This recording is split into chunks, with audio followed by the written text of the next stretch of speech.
this question for me really is what the whole book is about, and you've just reintroduced HMS Stanley. You have all these synchronicities with him.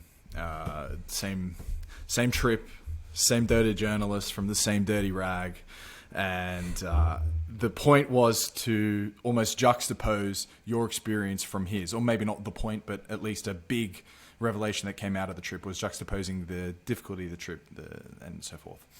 And there's this anecdote that you tell with an old man in Manitou, I think was the tribe, though I might be getting it wrong.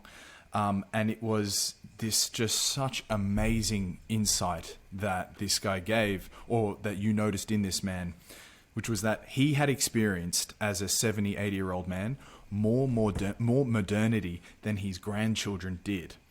And you make the point that progress in the Congo is inverted, because this man back in the 50s, when things were thriving, he experienced functional trains, cars, riches, foreign food, European beers, all the stereotypes of a rich colonial town. Whereas this same man's grandkids in 2004 lived in the shells of these former buildings. They never got a break from their cassava diet. They had never seen a car, let alone driven in one. And then, as you say, it's inverted. And this is a quote from the book. While the rest of the world is steadily making improvements, somehow the Congo, despite its riches, is declining. The forest, not the town, offers the sanctuary. I cannot think of anywhere else in the world where this is true. At a place with an amazing history, but no present. Anyway, yeah. It's the most powerful single motif I take with me from the trip, which is that this presumption on the outside world, and sure, we get wobbly periods of recession when you get to, as we all know, the definition of a recession is two consecutive quarters of negative growth. Negative growth. We can run the economics 101 definition of it. We get that, but what you don't get is catastrophic regression and decline, and that's why the Congo is so important for me. Yes, anecdotally, it's very strong. There were images, that moment in the village, around the fire, and he himself knew more about the internal combustion engine age 70 than his grandchildren. We turned up on a motorbike, the kids, it was the dragon. They had no idea. What is this thing? We've heard Grandpa talk about it. Maybe the dragons are true. Maybe the stories he told us are true. Everywhere else in the world, it's the grandkids who are replugging your phone, right? They're kind of reprogramming the apps on your computer because they're also kind of savvy. The reverse is true. But the most powerful thing is it challenges your naive self-delusion that growth and advancement and thriving are all inexorable. We're all baby boomers or kids of baby boomers brought up post-1945. It's been a hell of a run. The world has just been steady, real terms growth since 1945. Thank you very much. Surges at periods, quieter periods at others, oil crisis certainly. But wow, what an economic run, and extraordinarily peaceful since 1945, thanks to NATO and the European Union. And I think there's a danger that we think that's normal. We think that's inevitable. We think that is inexorable. In fact, we might even use that terrible word that's so common. It's our right! It's our right! We have rights.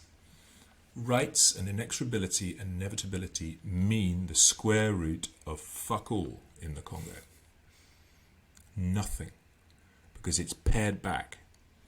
There is no right there at all. All of the things that you take for granted. There's a policeman who'll come and sort you out. There's a fireman who'll put a fire out in your house. There's a postman who's going to deliver a letter for you.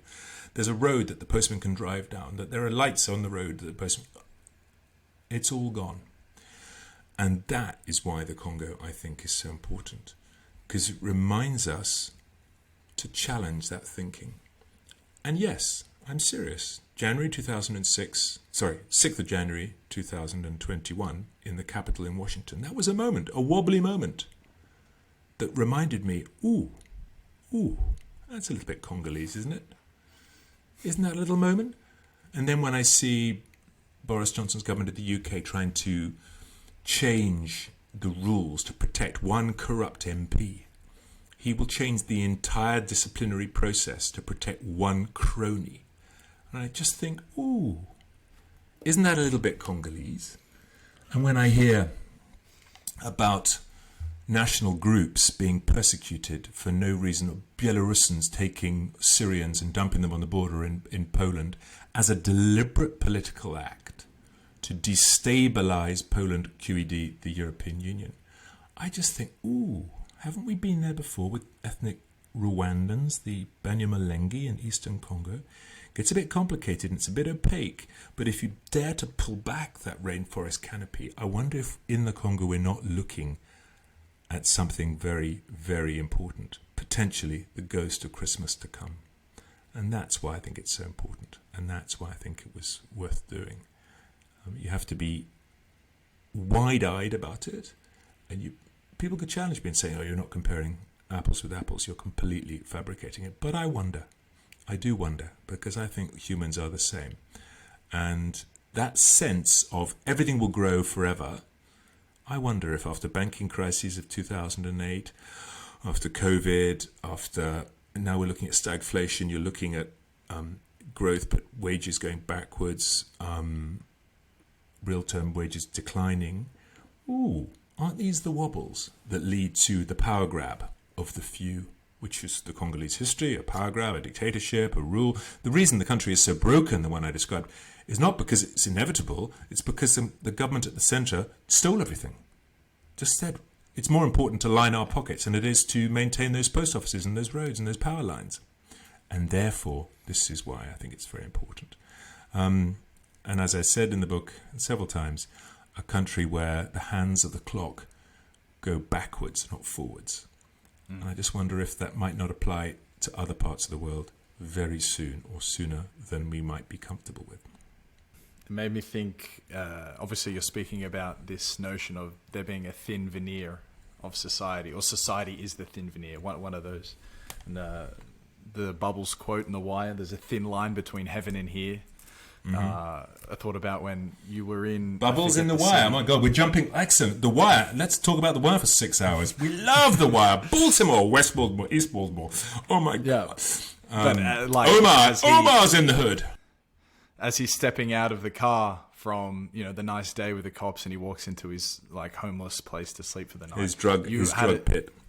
Yeah, you had an experience like that. I forget the name of the big functioning city in the Congo, but you were sort of, at the end of your trip, you'd rolled into town and you were swept up by the local diplomats and whatever, and they made a big deal about your trip, and you sat down to European beers, beautiful food, beautiful garden, and it's like, there's a thin line between heaven and earth, and that's the same country. No, you're right. I had without wanting to disturb your listeners too much, I had a shower, and there was a button in the shower that I'd never seen, and it was an all-over body massage button. Can you believe?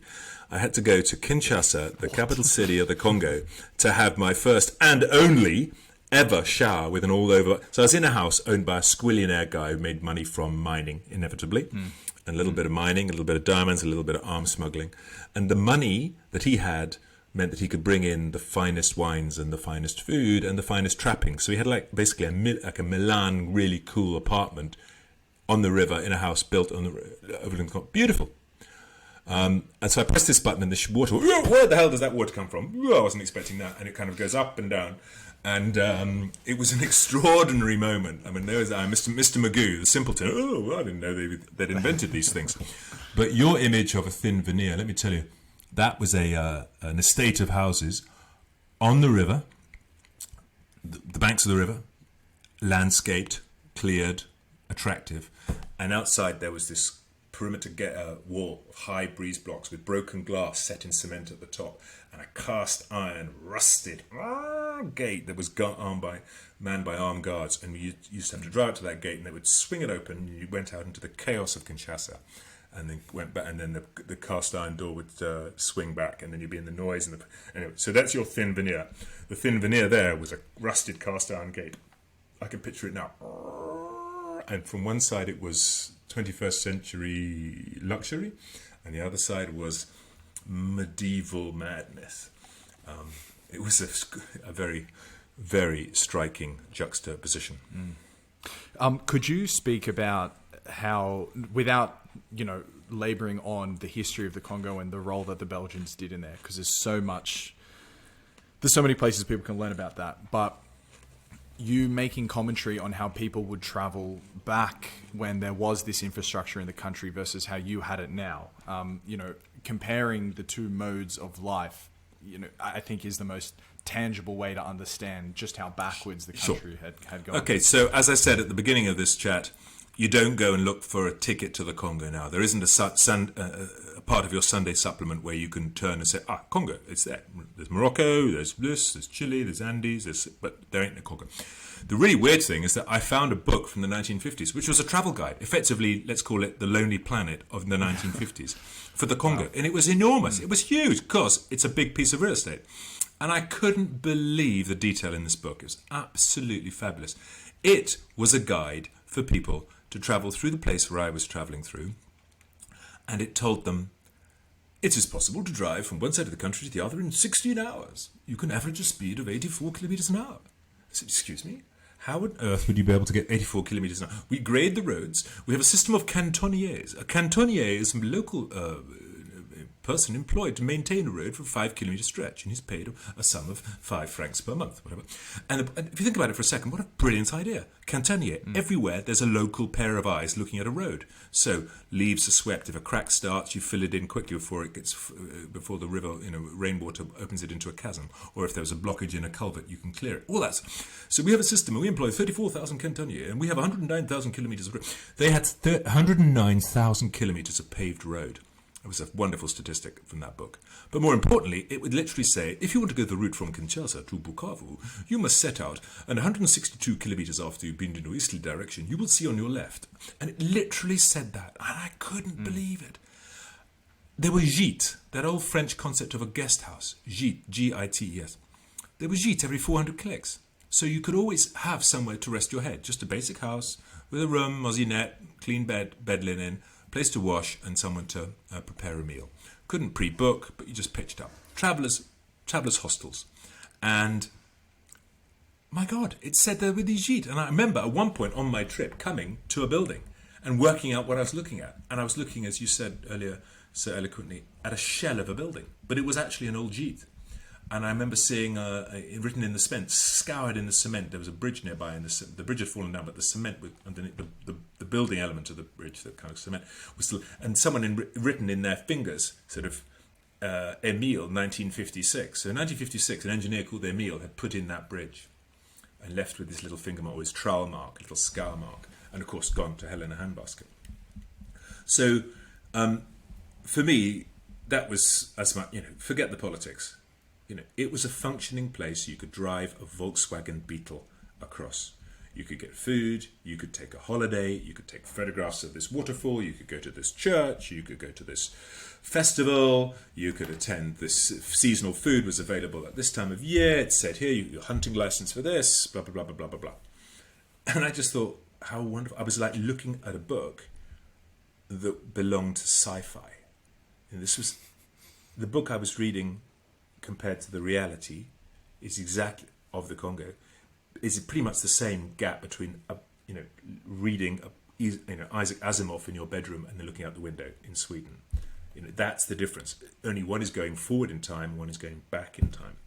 The gap was that yawning, and it's just that functionality. And just briefly, my own mother, as a British person, travels to Africa in the late 1950s, comes to South Africa, and to cut a long story short, she passes through the Congo as easy as anything at about 1958-59. She just buys a ticket.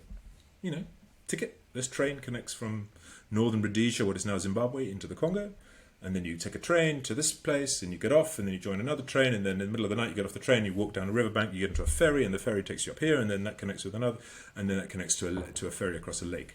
Sounds a bit complicated, but it's all written down. This train leaves at 10:11.